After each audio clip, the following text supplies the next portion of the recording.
হাত ধরে শিখেছি কিভাবে একটা ধূপকে 4 দিন জ্বালাতে হয়, একবার করে জেলে নিভিয়ে আবার দিতে হয়। তো 4 দিন আমি 10 দিন 1 সপ্তাহ চালাই, একটা ধূপকে 1 সপ্তাহ। একটা ওই দ্বীপ ওকে এই হ্যাঁ এদির তেলে ডগটুকু ডুবিয়ে একবার করে দেখিয়ে আবার নিভে রেখে দাও, তবেই না দুটো পয়সা হবে সেই ব্যবসায়। তাই নয় এই একটা দুটো পিছনে একটা 3-3টে বাড়ি করতে পেরেছি। আর একটা ধুতিকে অন্তত 100 বার সেলাই করতে হবে, মানে 10 বছর যেন চলে। সেই শিক্ষায় আমি বাবা এই ব্যবসা করেছি, অনেক কষ্টের ব্যবসা। তো সেই 15 বছর থেকে ব্যবসা করে করে আর ভালো লাগছে না, এবার ঘেন্না লেগে গেছে। এবার ভাবছি একটু বানপ্রস্থে চলে যাবো, একটু ধর্মকর্ম করতে হবে। এই গুরুদেবকে তো অনেকদিন থেকে ফোন করছেন, গুরুদেব আসবো আসবো করে আমার সৌভাগ্য তো আর হচ্ছে না। দেখা যাক গুরুদেবের কবে কৃপা হয়।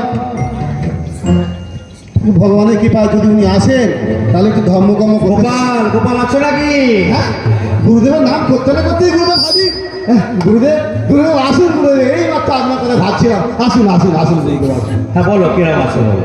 গুরুদেব আপনার কৃপায় মোটামুটি দেখতেই পাচ্ছেন এই মোটামুটি এখন ভালোই আছে। সবাই কুশলে আছো তো? হ্যাঁ হ্যাঁ গুরুদেব সব কুশলে আছে। এই তোমাকে কবে দেখেছিলাম, তো তোমার বাপের আমলে আমি দেখেছিলাম তোমাকে। হ্যাঁ গুরুদেব। দীক্ষাটাকে নিয়ে আছো, কিন্তু তোমার কিছু ভগবানের সাধারণ ভোজন কিছু হচ্ছে? হ্যাঁ হচ্ছে গুরুদেব, একটু আধটু হচ্ছে, তবে মনটা কত ব্যাকুল হয়ে গেছে বুঝেছেন। কেন কেন কেন? এই ব্যবসাপত্র, ছেলে মেয়ে বউ বাচ্চা এদের সেবা করতে করতে আমার ঘেন্না লেগে গেছে, আর ভালো লাগে টাকা পয়সা আর ভালো লাগে না গুরুদেব। এবার আমাকে একটু ব্যবস্থা করুন। আচ্ছা বাবা, ওই যে তুমি তো পুরে কথা ওই যে বাড়িটা হয়েছে কার ওটা? হ্যাঁ গুরুদেব, এই আপনার কৃপায় হ্যাঁ এই 3 তলা পাকা বাড়ি হয়েছে। চিন্তার বাড়ি ও পাশের ওটা? হ্যাঁ ওইটাও আমারই গুরুদেব। বাহ বাহ বাহ বাহ। আপনি সবই জানেন গুরুদেব। বাবা এত কিছু যখন করেছো, তা গুরুদের জন্য কিছু পাঠাওনি কেন? গুরুদেবের জন্য মনে থাকে না গুরুদেব, বুঝেছেন। এবার পাঠাবো, এবার পাঠাবো। ঠিক আছে, বাহ। আচ্ছা বাবা, একটা কথা বলি। হ্যাঁ বলুন। তুমি তো দীক্ষা নিয়েছো অনেক দিন আগে, ভজন সাধনা করছো, তার মানে তুমি ঘর বাড়ি সম্পত্তি অনেক কিছু বাড়িয়েছো। হ্যাঁ গুরুদেব। ঠিক। আরে যতদিন তোমার আত্মা চায় হ্যাঁ ততদিন তুমি খেয়েছো। হ্যাঁ গুরুদেব। এখনো খাচ্ছো। হ্যাঁ গুরুদেব। তাহলে আমার মনে হয় তুমি ব্যবসা তো ভালোই যখন করেছো, তোমার মনে যখন একটু বানপ্রস্থ দিকে উদয় হয়েছে, হ্যাঁ গুরুদেব। এইটার সময়, সুযোগের সময়। একদম। হ্যাঁ আমারও আর ভালো লাগছে না। আমার মনে হয় এই যোগ্য শিষ্য তা একবার চলো। হ্যাঁ গুরুদেব। তোমাকে নিয়ে একবার এবার আমি বৃন্দাবন ভাব ঘুরে করতে আসি। চলে- এই গুরুদেব 1 মিনিট। হ্যাঁ এই আমার ছেলেকে একটু বুঝিয়ে দিই। হ্যাঁ বুঝিয়ে দাও। আমার বাবা যখন ছিলেন আমাকে বুঝিয়ে দিয়ে গেছিলেন। বুঝে নাও। আর আমি সেভাবে ছেলেকে বুঝিয়ে দিই। হ্যাঁ ওরে বাবা, মোহনলাল বুঝতে বাবা। হ্যাঁ বাবা, এই সব ব্যবসাপত্র এতদিন আমি সামলেছি, এবার তোদেরকে বুঝে নিতে হবে।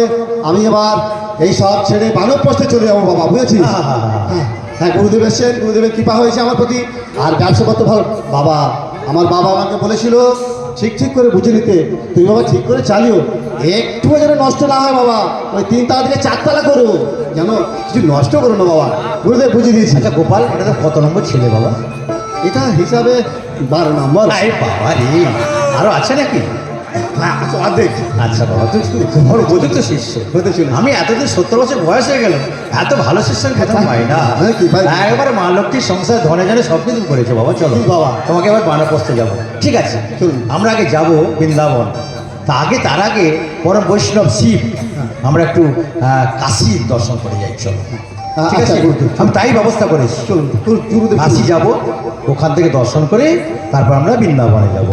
বাবা দেখি বুঝিয়ে দাও, সব বুঝিয়ে দাও। ঠিকঠাক রাখি বাবা, যাচ্ছি বানপ্রস্থে বাবা। ঠিক আছে বাবা। গুরুদেব চলুন, সব সঁপে দিয়েছি, আমার আর একটু আহ! আসক্তি নেই। এবার বানপ্রস্থ। আমার এত সার্থক একদম। চলুন, আমি এবার একদম সৎ মুক্ত। শিষ্য পেয়েছি। এবার পুরো মুক্ত। আরে বাহ! আমার আর কোনো আসক্তি নেই। আরে বাবা, এত ভাব এসে গেল, কি ব্যাপার? গুরুদেব আপনার অতিভক্তি চুরির লক্ষণ মনে হচ্ছে না? ওরে বাবা, আহা! ঠিক আছে তোমার চলো। ঠিক আছে, দেখো আমরা এতক্ষণ দেখো আমরা প্রায় অনেক দূর এসে গেলাম, তাই না? হ্যাঁ গুরুদেব, অনেক কিছু দেখছি। হ্যাঁ, তা আমরা এখন বেনারসে প্রবেশ করলাম। এই বেনারস। হ্যাঁ বেনারস, কাশীবাসী বেনারস। ওটা কি? দেখেছো না? এই যে গঙ্গায় বই ধরছে, দেখেছো না? ওই যে দেখো বিশ্বনাথ মন্দির, বিশ্বনাথ মন্দির। আহা হা, এই দেখেছো? জীবন ধন্য হয়ে হয়ে যাচ্ছে। যাচ্ছে। আহা হা, দেখছো কত কুলকুল গঙ্গা বইছে, কত লোক দেখো। অতীত- দেখেছো কত ষাঁড়, দেখেছো কত ষাঁড় বইছে, দেখেছো? হ্যাঁ গুরুদেব, অনেক সাপ। শিবের ভক্ত এরা। হ্যাঁ। আহা হা, কত দেখেছো, কত দেখেছো, কত সুন্দর। এই দেখো, দেখি সব মন ভরে যাচ্ছে গুরুদেব। আহা, আরো কিছুদিন আগে যদি আসতে পারতাম। আহা, আচ্ছা দেখেছো ওখানে কত কোলাহল, ওই ওই যে দেখা দেখা আগুন জ্বলছে। এইটা গুরুদেব, ওটা কিসের আগুন জ্বলছে? ওটা জানো না? না গুরুদেব। সবাইকে তো ওইখানে যেতে হবে। সবাইকে যেতে হবে? হ্যাঁ, ওটা কি? ওটা ওটা অন্তিমকালে। অন্তিমকালে চিতা জ্বলছে? হ্যাঁ, চিতা। ও তো একটা নয়, আর একটা, আর হ্যাঁ, একটা চিতা। কত এখানে যারা না, যেমন এখানে যারা অন্ত হয় গত হয়, সবাইকে ওখানে সবই এখানে দাহ করা হয়, সব পূর্ণ তারা স্বর্গে চলে যাবে। আহা, দেখছো না সব সময়, দেখো দেখো দেখো কত মরা আসতে দেখেছো? আবার একটা, লাইন দিয়ে সব। হ্যাঁ, আবার একটা, আবার একটা। এই এত মরা জ্বলছে। আর হ্যাঁ, সব কাঠে রাত দিন চলছে, রাত দিন হু করে চলছে। আর সব কাঠে জ্বলছে, সব কাঠে ফুটছে। সব দেখো কাঠে কত কাঠ, কত কাঠ। রে, আমাকে যদি আর 5 বছর আগে নিয়ে আসতে পারতেন, আমার জীবনে কেন কেন আমার কত ক্ষতি হয়ে গেছে। কেন কেন বাবা কেন? আহা, আমি যদি আর 5টা বছর আগে আসতে পারতাম, আমার কত লাভ হতো। কিসের লাভ? হ্যাঁ, ভক্তি আসতো। হ্যাঁ হ্যাঁ, গুরুদেব, এই আপনি দেখছেন একটা দুটো তিনটে করে শয়ে শয়ে চিতা জ্বলছে। হ্যাঁ। আর ওই চিতাতে কত কাঠ লাগছে। লাগছে। আমি যদি 5 বছর আগে আসতাম, হ্যাঁ, আর কাঠের ব্যবসা করতাম, কি সব আমার কি সর্বনাশ করেছেন আপনি গুরুদেব। 5 বছর আগে যদি নিয়ে আসতে, আমার কত মুনাফা লাভ হতো গুরুদেব। সে এখানেও সব কাঠের ব্যবসা। হ্যাঁ হ্যাঁ হ্যাঁ হ্যাঁ হ্যাঁ হ্যাঁ। আমার কি শিষ্য, কি শিষ্য, আমি কি গুরু হলাম বাবা, তুমি কি শিক্ষা দিলাম বাবা? এই তুমি এর জন্য তোমার এই বানপ্রস্থ। বাবা চলো ঘরে চলো, আর তোমাকে যেতে হবে না বৃন্দাবন। বাবা ঘরে চলো। আমার কি সর্বনাশ। করি বল বাবা, ঘরে চলো ঘরে চলো। আমার যা শিক্ষা হয়েছে, অনেক শিক্ষা হয়েছে। নিতাই বই ব্রহ্মানন্দে।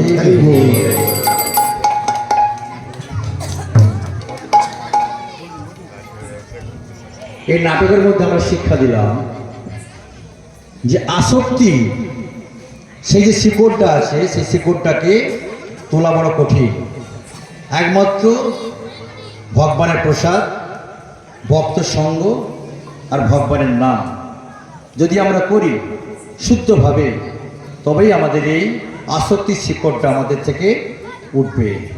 কেন না, আমরা যে মনুষ্য জন্ম পেয়েছি শ্রেষ্ঠ জন্ম, আমরা কোথায় ছিলাম, কোথায় যাব, সেটা কিন্তু আমরা জানি না।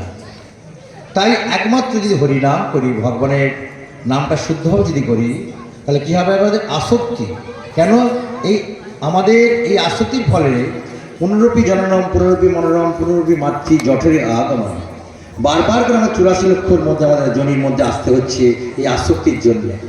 ব্যবসায়িক আসক্তি, অর্থাৎ যা কিছু করো কৃষ্ণের, সংসার করি ছাড়ি অনাচার। সংসারের কৃষ্ণের হোক, অনাচার যদি আমরা ত্যাগ করতে পারি, কি ব্যাপার? অনাচারটা কি? কোনো নেশা থাকবে না, চা পান বিড়ি সিগারেট মদ গাঁজা হেরোইন চরস কোনো কিছু খাওয়া যাবে না, তাস পাশা জুয়া লটারি এটা কোনো খেলা যাবে না, বিবাহিত সংসার ছাড়া পরপুরুষ বা পরস্ত্রীর প্রতি কোনো মানসিক দৈহিক আসক্তি থাকবে না, আর কোনো পশু হত্যা করবে না। এই 4টে পার্পণ্য থেকে যদি আমরা দূরে থাকি, শুদ্ধভাবে যদি হরিনাম করি, ভগবানের সাধুগুরু শাস্ত্র যদি শুদ্ধ সদ্গুরু যদি আশ্রয় নেই, তবেই আমাদের আসক্তি দূর হবে। আমরা যেখানেই যাই আমরা কি হব না, সেখানে বাহিরে আমাদের বৈষ্ণব দর্শন করলো, তিলকমালা পড়লো, কিন্তু অন্তরে আমাদের কি হবে? সেই আসক্তি সবসময় ঘুরে ঘুরে খাবে, অর্থাৎ তার প্রতিফলিত হবে শুদ্ধ ভক্ত ভগবানের নাম শুদ্ধভাবে করতে পারবো না।